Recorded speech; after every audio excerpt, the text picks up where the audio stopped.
moving on to, you want to take this? So Sinclair and Nexstar have decided to preempt Jimmy Kimmel, who's back on the air tonight because of Disney and ABC's decision. So they own affiliate stations. Between them, a quarter of the ABC affiliates. So they're not running his show tonight. They're preempting him. So that is literally a quarter of the country that even if they wanted to get eyeballs on Jimmy Kimmel and see what he had to say for himself, it's not airing in their market. What gives? Yeah, well, what's interesting about this, we heard just a few minutes ago Kamala Harris saying that Trump is a communist dictator, like Brezhnev or Lenin or something like that. And despite the communist dictator in the White House, Jimmy Kimmel's going to be on air tonight. So maybe it really wasn't Donald J. Trump who took him off the air, but as you say, the affiliates from Sinclair and the local stations who said, we don't want this guy.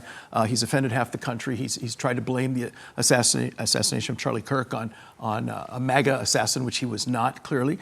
And a lot of people are very upset about that. So Jimmy Kimmel being yanked off the air was not a matter of Donald J. Trump's censorship, but by a decision made by a private sector company. And that does not at all support the Democrats' narrative. Does Kimmel survive this?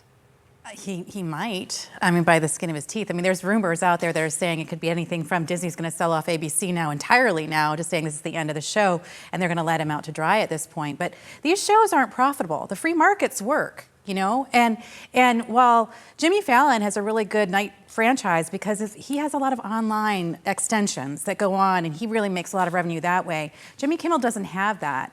But I think this is a fascinating story because the narrative got out there that Donald Trump censored Jimmy Fallon. Jimmy Kimmel. I want to know what evidence there is of that. There's no evidence of that. That's just what everybody's saying, that Donald Trump wanted. If Donald Trump wanted that, he wouldn't be back today. No.